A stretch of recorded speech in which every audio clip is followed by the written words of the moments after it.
मुझे मेरी बेटी पर बहुत गर्व था। मेरी बेटी का नाम माला था। वह मेरे घर की खुशियां थी, लक्ष्मी थी और बहुत ही खूबसूरत भी। जब उसने कहा कि वह डॉक्टर बनना चाहती है, तो मैंने उसे बिल्कुल नहीं रोका।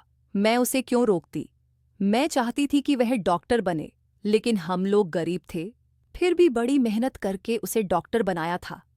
अभी उसके हाउस जॉब के दिन चल रहे थे, यानी कि इसके बाद वह पूरी तरह से डॉक्टर बन चुकी थी और अपना अलग से क्लिनिक भी बना सकती थी। लेकिन अभी वह नए डॉक्टरों की सूची में थी, इसलिए नए डॉक्टरों को ज्यादा मेहनत का काम दिया जाता है। जैसे कि नाइट ड्यूटी, सब जानते हैं कि रात को जागना बड़ा मुश्किल काम होता है। जब उसने मुझे बताया कि उसकी नाइट ड्यूटी रहेगी, तो मैं बहुत परेशान हो गई। मैंने कहा, जब तक तू घर नहीं आएगी बेटी, मैं परेशान रहूंगी। वह मेरी इकलौती बेटी थी। मेरे दो बेटे भी थे, लेकिन जो प्यार मुझे बेटी से था वह बेटों से नहीं था। उसके पापा भी उसे बहुत प्यार करते थे। घर में उसकी एक बुआ भी रहती थी, वह भी उसे बहुत चाहती थी। माना ने मुझसे कहा, माँ मैं ड्यूटी बदलवा नहीं सकती, ऊपर से ऑर्डर आया है। आप परेशान मत होना, अस्पताल में मैं अकेली थोड़ी होती हूँ, और भी लोग होते हैं। उसने बड़े प्यार और सलीके से मुझे समझाया। वह बहुत जिम्मेदार थी। डॉक्टर के पास कहाँ वक्त होता है कि वह एक गिलास पानी भी पी सके, और नाइट ड्यूटी का डॉक्टर तो वैसे ही बहुत व्यस्त रहता है। फिर भी वह रोज मुझे फोन करती थी, लेकिन आज उसका फोन नहीं आया, तो मैं बहुत परेशान हो गई। जब मैंने उसे फोन किया, तो घंटी तो जा रही थी, पर किसी ने फोन नहीं उठाया। मेरा दिल कांपने लगा कि ना जाने क्या हो गया है। और फिर जिस हालत में मेरी बेटी को घर लाया गया, वह मैं ही जानती हूँ। उसके बाद उसका फोन हमें नहीं मिला, लेकिन उसकी एक दोस्त थी जिसने हमें बताया कि माला की तरफ से एक वीडियो मिली है। जब वह हमारे घर आई, तो उसके फोन में वह वीडियो थी जो हमें मिल गई। जब उस वीडियो को चलाया, तो हमारे पैरों तले से जमीन खिसक गई। पूरे देश का समर्थन हमारी बेटी के साथ था। वीडियो में एक दिन माला अस्पताल से वापस आई और मुझसे पूछने लगी, माँ, एक सवाल का जवाब तो दो। अगर आपके सामने कुछ गलत हो रहा हो, तो क्या उसे रोकना चाहिए? मैंने कहा, हाँ बिल्कुल रोकना चाहिए। क्यों नहीं रोकना चाहिए?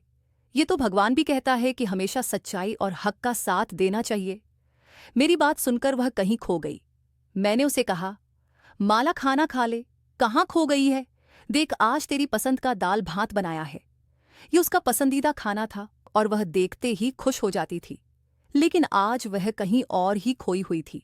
जब मैंने बार बार पूछा, तो वह कहने लगी, माँ, अगर कुछ ऐसा बुरा हो रहा हो जिसे रोकने की ताकत हमारे पास ना हो, तो फिर क्या करना चाहिए? मैंने कहा, फिर भी लड़ना चाहिए बेटा, कोशिश करनी चाहिए। जब इंसान कोशिश करता है तो भगवान उसका साथ देता है। मैंने उससे पूछा, तू किस बारे में पूछ रही है और इतनी परेशान क्यों लग रही है? उसने कहा, कोई बात नहीं माँ, बस एक टेस्ट है। उसमें नंबर लगवाने की बात चल रही थी, उसी बारे में कह रही थी। उसकी बातें मुझे समझ में नहीं आती थी, क्योंकि मैं ज्यादा पढ़ी लिखी नहीं थी और वह तो डॉक्टर बन रही थी। लेकिन जब भी वह मुझसे कुछ पूछती, तो मैं हमेशा अपनी समझ से उसे सही जवाब देने की कोशिश करती थी। मुझे मेरी बेटी से बहुत प्रेम था। हम लोग बहुत गरीब थे। उसके लिए मैंने अपने सारे गहने तक बेच दिए थे। बड़ी मुश्किल से उसकी फीस भर पाई थी। मुझे उससे बहुत लगाव था, क्योंकि वह सिर्फ एक अच्छी बेटी नहीं, बल्कि एक बेहतरीन इंसान भी थी। एक दिन माला बालकनी में खड़ी थी, जब अचानक से वह डर गई और भागते हुए नीचे आई। भागते भागते मुझसे टकरा गई। मैंने पूछा, क्या हो गया बेटा? तू इतनी परेशान क्यों लग रही है? सब ठीक तो है ना? उसने कहा, माँ, एक लड़का खड़ा है। मैंने पूछा, कहाँ खड़ा है? कहने लगी, हमारे घर के नीचे। मैंने कहा, तो क्या हुआ? यहाँ बहुत लोग आते जाते हैं, कुछ रुकते हैं, कोई फोन पर बात करता है। इसमें परेशान होने की क्या बात है? उसने कहा, आप मेरी बात समझ नहीं रही है माँ। वह लड़का रोज यहाँ आता है और जैसे ही मुझे देखता है, दूर से मुस्कुराता है। पता नहीं वह क्या सोचता है। मैंने उसे शांत करते हुए कहा, जब तक वह दूर खड़ा है कुछ भी नहीं हो सकता। अगर वह तुझे कुछ कहे तो उसका मुंह तोड़ देना। उस दिन उस लड़के ने माला का रास्ता रोक लिया। मैं दूर से यह सब देख रही थी। पहले वह लड़का कुछ बोला, फिर माला ने कुछ कहा, और अचानक उसने उस लड़के के मुंह पर थप्पड़ मार दिया। लड़का चुपचाप हाथ रखकर एक ओर चला गया और माला अस्पताल के लिए रवाना हो गई। पूरा दिन मैं यही सोचती रही, ये लड़का कौन था? उसने मेरी बेटी से क्या कहा? माला ने उस दिन मुझे फोन भी नहीं किया, जबकि वह रोज फोन करती थी। जब शाम को वापस आई तो मैंने उससे पूछा, वह लड़का क्या कह रहा था? माला ने कहा, माँ वो बुरा लड़का नहीं है। मैंने हैरान होकर पूछा, अगर वो बुरा नहीं है तो तूने उसे थप्पड़ क्यों मारा? माला बोली, जब मैंने उसे थप्पड़ मारा तब मुझे पता चला कि वह बुरा नहीं था। वह अस्पताल में किसी महिला के साथ आया था और तभी से मुझे देखता था। उसने मुझसे बड़ी इज्जत से कहा कि उसे मैं बहुत अच्छी लगती हूं, लेकिन मुझे गुस्सा आ गया और मैंने उसे थप्पड़ मार दिया।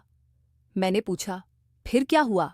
माला ने बताया, जब मैं जा रही थी उसने पीछे से कहा कि वह फिर भी रोज मुझे देखने आएगा, क्योंकि जब तक वह मुझे देख नहीं लेता उसका दिल नहीं मानता। यह सुनकर मैं चौंक गई और कहा, बेटी तू इतनी मासूम है, एक पल में कैसे अंदाजा लगा लिया कि वह तुझसे सच्चा प्रेम करता है। मैंने उसे समझाते हुए कहा, जो मर्द होते हैं ना, उन्हें पता होता है कि औरतें बातों से खुश हो जाती हैं। वे बड़ी बड़ी बातें करने में माहिर होते हैं। अगर उसमें दम है तो उसे कहे कि वह घर रिश्ता भेज दे। माला ने कहा, माँ अगर उसने रिश्ता भेज दिया तो क्या आप मान जाएंगी? मैंने उसे समझाया, हाँ मानूंगी, लेकिन वह इस काबिल होना चाहिए। हम तुझे डॉक्टर बना रहे हैं, तेरी शादी किसी आम आदमी से थोड़ी करेंगे। इसके बाद माला रोज उसी रास्ते से गुजरती और वह लड़का पहले से ही खड़ा होता, लेकिन अब वह कुछ कहता नहीं था, कुछ बोलता नहीं था। माला और वह लड़का अब रोज एक दूसरे को देखते थे। मुझे माला में धीरे धीरे कुछ बदलाव नजर आने लगे थे। ऐसा लगने लगा था कि वह भी उस लड़के को पसंद करने लगी है, क्योंकि जब वह उसके सामने से गुजरती तो उसके चेहरे पर एक हल्की मुस्कान होती थी। अब वह तैयार होकर बाहर जाती थी, जबकि पहले ऐसा नहीं करती थी। पहले कहती थी, माँ मैं स्टूडेंट हूँ, स्टूडेंट्स को मेकअप करने की इजाजत नहीं है। लेकिन अब अस्पताल में पढ़ाई पूरी करने के बाद उसे वहां कोई जानता नहीं था, तो शायद अब वह उस लड़के के लिए तैयार होकर जाती थी, क्योंकि वह घर के सामने ही खड़ा होता था। मुझे इस सब की चिंता होने लगी, इसलिए मैंने अपने छोटे बेटे से उस लड़के के बारे में पता करने के लिए कहा। उसने बताया कि लड़के का नाम राम है और वह सामने वाले घर में रहता है। उस घर के लोग बहुत अच्छे थे, पूरे मोहल्ले में की ईज थी और लोगों का कहना था कि राम की माँ अपने बेटे पर बहुत गर्व करती है। लेकिन मुझे समझ नहीं आ रहा था कि राम क्यों हर रोज हमारे घर के सामने खड़ा रहता था। एक दिन बहुत तेज बारिश हो रही थी। माला अपने कमरे की बालकनी में खड़ी थी और सामने राम बारिश में भीगता हुआ खड़ा था। माला उसे देखती रही, लेकिन मैंने उसे टोका, बेटा तू क्यों इतना सोच रही है? ये तो उसकी मर्जी है, तुम अपने कमरे में आकर बैठ जा, वरना सर्दी लग जाएगी। वो मेरे सामने से चली तो गई, लेकिन मुझे ऐसा लगा कि उसकी सोच अब कहीं और है। मुझे माला की फिक्र थी। मैंने सोचा, अगर उसकी जिंदगी में गलत इंसान आ गया तो उसकी सारी जिंदगी बर्बाद हो सकती है। हमारे आसपास ऐसे कई लोग थे जो माला से शादी करना चाहते थे। वह डॉक्टर बन चुकी थी और छोटे शहर में डॉक्टर बनना बड़ी बात थी। हमारे पास ज्यादा पैसे नहीं थे, लेकिन माला को स्कॉलरशिप मिल गई थी, वरना उसकी फीस भर पाना हमारे लिए नामुमकिन था। फिर भी घर चलाने के लिए हमें कर्ज लेना पड़ा था। माला हम सबके लिए एक उम्मीद थी, क्योंकि उसके डॉक्टर बनने से हमारी किस्मत बदलने वाली थी। माना अपने भाइयों के लिए बहुत कुछ करना चाहती थी, वो उन पर जान छिड़क थी, और मैं चाहती थी कि उसकी शादी ऐसे इंसान से हो जो उसे सच दिल से प्रेम करे और उसे हमसे दूर ना ले जाए। माला बहुत अच्छी इंसान थी, वह किसी का भी दिल जीत सकती थी, लेकिन सामने वाला भी तो इस लायक होना चाहिए। एक दिन माला मेरे पास आई और बोली, माँ मुझे आपसे एक जरूरी बात करनी है। यह बात मेरे बारे में, मेरे भविष्य और मेरे जीवन साथी के बारे में है। मैं उसकी बात सुनने के लिए तैयार हो गई। वह मुझे यह बताने वाली थी कि राम के घर वाले रिश्ता लेकर आएंगे, लेकिन उससे पहले उसने कहा, माँ मेरे दिल में जो जगह आपकी पापा की और मेरे भाइयों की है वह किसी और की नहीं हो सकती। इतने में उसके अस्पताल से कॉल आ गई और वह बीच में ही उठकर चली गई। जैसे ही अस्पताल से माला को कॉल आती, वह सब कुछ छोड़कर पहले कॉल सुनती थी। कहती थी, हो सकता है कोई मरीज तकलीफ में हो, इसीलिए मुझे बुला रहे हैं, मुझे देरी नहीं करनी चाहिए। यही बात तो माला की सही थी। दूसरों के दर्द को समझना और उनकी मदद के लिए हर समय तैयार रहना। उस दिन भी अस्पताल से कॉल आई थी। हालांकि उसकी नाइट ड्यूटी थी, लेकिन अस्पताल से उसे डे ड्यूटी के लिए भी बुलाया गया था। शायद कोई डॉक्टर छुट्टी पर चली गई थी। मैंने उससे कहा, तू डे ड्यूटी भी करेगी और नाइट ड्यूटी भी, थक नहीं जाएगी? तो वह मुस्कुराकर बोली, माँ एक ही दिन की तो बात है, नहीं तो पूरा आकर आराम कर लो। आप मेरी पसंद का खाना बनाकर रखना, मैं सुबह जल्दी आ जाऊंगी। मैंने उसे कहा, ठीक है, लेकिन अपना मोबाइल चार्ज कर लेना और कुछ खा लेना। उसने हंसते हुए कहा, हाँ माँ, अस्पताल में खाना मिलता है। जब वह घर से जा रही थी तो ना जाने क्यों मुझे अजीब सा महसूस हो रहा था। मैंने उसे पुकारना चाहा, पर रुक गई। कहते हैं कि जब कोई जा रहा हो तो पीछे से नहीं पुकारते। उसने जाते वक्त कहा था, थमा, जो जरूरी बात करनी है वह लौटकर आराम से करूंगी। वह अपने काम पर चली गई और मैं अपने कामों में लग गई। दोपहर में उसने एक बार फोन किया और बताया कि सब कुछ ठीक है। फिर शाम को भी उसने फोन किया और कहा, माँ आज थोड़ा काम ज्यादा है, लेकिन मैंने खाना खा लिया है। आपने खाना खा लिया ना? मैंने कहा, हाँ बेटा, खा लिया है, अब सोने जा रही हूं। उसने कहा, आप सुकून से सो जाइए, सुबह मिलते हैं। मुझे क्या पता था कि उस रात के बाद मुझे कभी सुकून की नींद नहीं मिलेगी। अगली सुबह माला 9 बजे तक घर आ जाती थी, क्योंकि उसकी शिफ्ट 8 बजे खत्म हो जाती थी और अस्पताल से घर आते आते उसे 1 घंटा लगता था। मैंने सोचा, जैसे ही वह आएगी मैं उसे खाना परोस दूंगी। शायद वह बहुत थकी हुई होगी। मैंने उसके लिए प्लेट में खाना निकाला, उसे गर्म किया और माला के कमरे की तरफ चले गई। लेकिन जब मैंने दरवाज़ा खोला और लाइट ऑन की तो देखा कि वह कमरे में थी ही नहीं। कमरा एकदम साफ सुथरा पड़ा था। मुझे लगा शायद उसे आने में देर हो गई है। मैं बाहर देखने गई, लेकिन आज उस लड़के को भी बाहर नहीं देखा। मेरे मन में अजीब ख्याल आने लगे। माला कहीं ठीक तो है, उसने कुछ किया तो नहीं। मुझे याद आया कि माला उसी लड़के के बारे में बात करने वाली थी और मैं सोचने लगी कि अगर उसके घर वाले रिश्ता लेकर आए तो क्या मुझे यहाँ कहनी चाहिए या नहीं।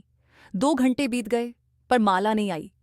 मैंने उसका फोन मिलाया, घंटी जा रही थी, लेकिन वो फोन नहीं उठा रही थी। मुझे लगा शायद वह व्यस्त होगी। फिर उसकी दोस्त का नंबर मिलाया, लेकिन वह भी फोन नहीं उठा रही थी। अब मुझे और चिंता होने लगी। आखिरकार उसकी दोस्त ने फोन उठाया। मैंने उससे घबराते हुए पूछा, बेटा माला कहाँ है? वो फोन नहीं उठा रही है। उसने कहा, हम भी उसे ही तलाश कर रहे हैं। ये सुनकर मेरे पैरों तले जमीन खिसक गई। मैंने हैरान होकर पूछा, तलाश कर रहे हो? क्या मतलब? क्या माला कहीं गायब हो गई है? मुझे लगा शायद उसकी दोस्त मजाक कर रही है, लेकिन ऐसे मजाक की कोई जगह नहीं थी। उसने कहा, मैं आपको थोड़ी देर बाद फोन करती हूँ। असल में माला कहीं मिल नहीं रही है। उसकी बात सुनकर मेरी जान सूख गई। मुझे समझ नहीं आ रहा था कि क्या हो रहा है और मेरी बेटी आखिर कहाँ चली गई थी। मुझे लगा कि अस्पताल बहुत बड़ा है, शायद माला कहीं व्यस्त होगी, मिल जाएगी। आप परेशान मत हो, मैंने कहा। अस्पताल तो बहुत बड़ा है, एक दिन में पूरा अस्पताल देख भी नहीं सकते, साथ ही कॉलेज भी है। मैंने उसकी दोस्त से कहा, मैं थोड़ी देर बाद फिर फोन करती हूँ। वह बोली, ठीक है आंटी, लेकिन उसकी आवाज में कुछ परेशानी महसूस हो रही थी। पता नहीं बात क्या थी। थोड़ी देर बाद मैंने फिर से फोन किया और कहा, माला से बात करवा दो। तो उसने कहा, आंटी बात ऐसी है कि माला मुझे अब तक मिली नहीं है। ये कहते ही उसकी आवाज अचानक से कांप गई और फिर उसके मुंह से चीख निकल गई। मैं घबरा गई। हाय, क्या हुआ, क्या हो गया, जल्दी से बताओ। उसने कहा, आंटी आप जल्दी यहां आ जाइए। ये सुनकर मेरे होश उड़ गए। मैंने पूछा, पर हुआ क्या है, मुझे बताओ, सब ठीक तो है ना? मेरा दिल बैठा जा रहा है। उसने कांपी आवाज में कहा, माला मिल गई है। मैंने राहत की सांस ली। अच्छा, मिल गई? कैसी है वह, मेरी बात करवा दो। वह रोते हुए बोली, आंटी मैं बात नहीं करवा सकती, बस आप जल्दी अस्पताल पहुंच। मैं घबरा गई। अगर यह लड़की मजाक कर रही थी तो मैं उसे कभी माफ नहीं करती। मेरे दोनों बेटे घर पर नहीं थे। मैं घर से तुरंत निकली। सामने राम भी नहीं था जो मुझे कभी रोकता। मैंने ऑटो लिया और सीधे अस्पताल की ओर निकल पड़ी। रास्ते में अस्पताल का सामान्य माहौल ही था। कोई एम्बुलेंस खड़ी थी, कोई रो रहा था, कोई चिल्ला रहा था और कोई बात कर रहा था। लेकिन उस दिन माहौल कुछ अलग सा लग रहा था। लोग मुझे देख रहे थे। जैसे उनके चेहरे पर कुछ छिपा हुआ था, जैसे उन्हें कुछ पता है जो मुझे नहीं पता। मैं रिसेप्शन पर पहुंची और पूछा, डॉक्टर माला कहाँ है? कि रिसेप्शनिस्ट ने कहा, आप दूसरी मंजिल पर जाइए, आपको पता चल जाएगा। ये जवाब मुझे और परेशान कर गया। दूसरी मंजिल पर पहुंचे तो माला की दोस्त और बहुत सारे लोग खड़े थे। माहौल अजीब था, जैसे कोई बड़ी घटना हो गई हो। माला की दोस्त रोते हुए मेरे पास आई और बोली, आंटी मुझे नहीं पता क्या हो गया, अगर मैं वहां होती तो कुछ ना कुछ जरूर करती। मैंने घबराते हुए पूछा, क्या कह रही हो तुम? हुआ क्या है? माला कहाँ है? उसके आंसू बहते जा रहे थे। उसकी हालत देखकर मैं भी अंदर से टूटने लगी थी। तभी एक आदमी आया और बोला, क्या आप डॉक्टर माला की माँ हैं? उसकी बात सुनकर मेरे दिल की धड़कन तेज हो गई। उसने कहा, उनके साथ बहुत बुरा हुआ है। वह मुझे धीरे धीरे बताने लगा कि क्या हुआ था। उसकी बात सुनकर मेरे दिल पर जैसे पहाड़ टूटने लगा। क्या कह रहे हैं आप? मेरी आवाज कांपने लगी। 20 लोग थे, मेरी बेटी के साथ 20 लोग। उसकी बातें सुनकर मेरा दिल दहल गया। मैंने चीख कर कहा, मेरी बेटी के साथ उन्होंने क्या किया? वह सब कुछ पहले ही बता चुका था, लेकिन अब मुझे समझ में आ रहा था कि क्या अनर्थ हो गया था। मेरी हालत इतनी बुरी हो गई कि मैं खुद को संभाल नहीं सकी। दूर से माला की एक झलक दिखी और फिर मुझे वहां से हटा दिया गया। माला की बॉडी को पोस्टमार्टम के लिए ले जाया जा रहा था। मेरी चीखें पूरे अस्पताल में गूंज उठी। सबको पता चल गया था कि माला की मां आ गई है। उन्होंने बताया कि माला नाइट ड्यूटी पर थी और फिर अचानक कहीं गायब हो गई। उसे ढूंढते ढूंढते सुबह हो गई और वह हमें एक अंधेरे कमरे में ऐसी हालत में मिली जिसे देखकर किसी का भी दिल दहल जाए। उनके अनुसार उसके साथ यह सब कुछ करने वाले लगभग 20 लोग थे, लेकिन वे कौन थे, कहाँ से आई थी, यह किसी को नहीं पता। और अब वह इस दुनिया में नहीं है। लगता है उसने खुदकुशी कर ली है। अस्पताल वालों ने हमें बहुत तंग किया, बहुत जलील किया। वे हमें उसकी बॉडी नहीं दे रहे थे। कभी कहते थे कि आपकी बेटी ने शायद किसी दोस्त को बुलाया था और मामला खराब हो गया। कभी कहते थे कि एक दोस्त नहीं, 4-5 लोग थे पूरे देश में। लोग हमारी बेटी के लिए खड़े थे, सब उसकी तरफ से इंसाफ मांग रहे थे, लेकिन हमारे पास कोई सबूत नहीं था जिससे पता चलता कि असल में हुआ क्या था। अस्पताल वालों ने जो रिपोर्ट जारी की उसमें लिखा था कि माला ने आत्महत्या कर ली है, लेकिन वह ऐसा कैसे कर सकती थी? वह तो मुझे कुछ बताना चाहती थी। घर से हंसते हुए निकली थी। उसकी आंखों में ढेर सारे सपने थे। फिर ऐसा इंसान आत्महत्या कैसे कर सकता है? वह डिप्रेशन में नहीं थी, बिल्कुल ठीक थी। उसके साथ कोई समस्या नहीं थी। हमने पूछा कि उसका फ़ोन कहाँ है, बैग वगैरह कहाँ है, तो उन्होंने सारी चीज़ें वापस कर दी, लेकिन उसका फ़ोन नहीं दिया। हम हैरान थे कि फ़ोन क्यों नहीं दिया। वह कहने लगे कि सबूत के तौर पर उसे अपने पास रखेंगे, लेकिन अगर आत्महत्या थी तो फिर सबूत किसे दिखाना था? बहुत कोशिश की, किसी तरह उसका फ़ोन मिल जाता, क्योंकि फ़ोन से ही पता चल सकता था कि उसकी ज़िंदगी में क्या चल रहा था, पर उन्होंने उसका फ़ोन नहीं दिया। 3 दिन गुजर चुके थे और मैंने राम को भी नहीं देखा था। क्या उसे नहीं पता था कि माला के साथ क्या हुआ? वह इस दुनिया से भी चली गई थी। यह बात पूरे देश में फैल चुकी थी। फिर उसे क्यों नहीं पता था? लगता है वह डर गया था और अपने कमरे में छुपा बैठा था। बाहर नहीं निकलना चाहता था कि कहीं उससे भी पूछताछ ना हो जाए, क्योंकि पता नहीं कितनी बार यहां पुलिस आई थी। मेरी हालत तो मैं खुद नहीं समझ पा रही थी। मेरी जवान बेटी, जिसे मैंने मुश्किलों से डॉक्टर बनाया था, अब इस दुनिया में नहीं थी, और यह जानने के बावजूद कि वह कैसे गई। मुझे रातों को नींद नहीं आती थी। मैं पूरी रात रोती रहती थी। लोग इंसाफ मांग रहे थे, लेकिन जो मेरे साथ हुआ था वह कभी ठीक नहीं हो सकता। मेरी बेटी वापस नहीं आ सकती थी। हमारे घर की लक्ष्मी इस दुनिया से चली गई। अब वह कभी वापस नहीं आएगी। 1 हफ्ते बाद माला की एक दोस्त अचानक हमारे घर आई और उसने कहा कि उसके पास माला की एक वीडियो है। उसने कहा कि शायद माला ने वही वीडियो भेजी थी, लेकिन उसने भी अब तक नहीं देखी थी। वो बहुत व्यस्त हो गई थी। इसके अलावा हमारे पास उसकी कोई याद नहीं थी। वीडियो 45 मिनट लंबी थी। मैंने सोचा कि आपको दिखाना जरूरी है। हमने तुरंत वीडियो को टीवी से कनेक्ट किया ताकि सभी देख सकें। सभी माला को देखना चाहते थे, लेकिन जब वीडियो देखी तो हम हैरान रह गए। ऐसा लग रहा था जैसे ये वीडियो उसी पल की है जब सब लोग वहां से चले गए थे। माला कसम खाकर कह रही थी कि वह जिंदा थी और उसने यह वीडियो बनाकर अपने दोस्त को भेजी थी। शायद उसने बाद में इसे अपने अकाउंट से डिलीट कर दिया था। इसलिए उन्होंने हमसे कभी नहीं पूछा कि क्या आपके पास कोई वीडियो है। उसकी हालत बहुत बुरी थी। उसके चेहरे से साफ पता चल रहा था कि वह दर्द में थी। वो कह रही थी कि अस्पताल वाले कुछ बहुत बुरा कर रहे हैं, मुझे सब पता चल गया है, इसलिए उन्होंने मेरे साथ यह सब किया ताकि मुझे चुप करा सके। मरीजों के साथ अच्छा नहीं हो रहा है, अस्पताल में बहुत बुरे काम हो रहे हैं। थोड़ी और जानकारी देने के बाद उसने कहा, माँ मुझे माफ कर देना और राज से भी कहना कि मुझे माफ कर दे। मैंने उससे शादी करने का वादा किया था और मैं तुमसे यही बात करने वाली थी, लेकिन अब मैं जिंदा नहीं बच पाऊंगी, कोई मुझे नहीं बचा सकेगा।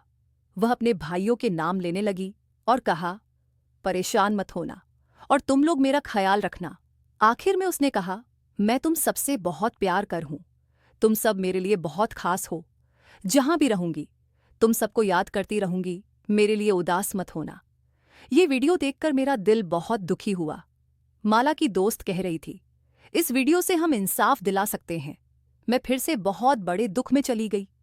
एक हफ्ते बाद हमें पता चला कि राम ने आत्महत्या कर ली थी। जब उसे पता चला कि माला के साथ इतना बुरा हुआ और अब वह इस दुनिया में नहीं है, तो उसने भी जहर खा लिया। उसने अपने आप को खत्म कर लिया। ये खबर सुनकर हमें और भी ज्यादा बुरा लगा। राम अपने माता पिता का इकलौता बेटा था।